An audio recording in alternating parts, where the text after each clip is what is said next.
اشترك في القناة فضلا وليس أمرا، دعما لنا على نشر المزيد من الفيديوهات. تحدث رئيس الاتحاد الأفريقي لكرة القدم باتريس موتسيبي عن قرار منح المغرب شرف استضافة نهائيات كأس أفريقيا 2025، مشيرا إلى أن البلدان التي سحبت ترشيحها لاحتضان هذه النسخة فعلت ذلك بسبب رغبتها في تمكين المملكة من التحضير للمنافسة على تنظيم كأس العالم 2030.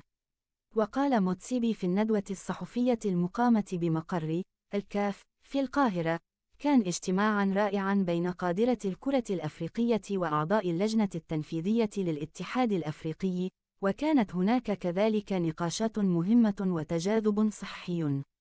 وأضاف: لقد وضعنا معايير عالية مرتبطة بالتطلعات الخاصة بالمنشآت والبنية التحتية ضمن اختيار منظمي كأس أفريقيا، ونحن فخورون بالنتائج التي حصلنا عليها.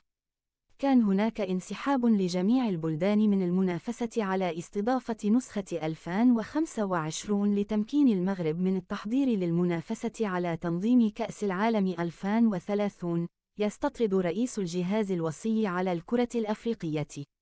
هذا وسينظم المغرب كأس أفريقيا للمرة الثانية في تاريخ المسابقة، بعدما استضاف دورة 1988 التي أحرزها المنتخب الكاميروني آنذاك.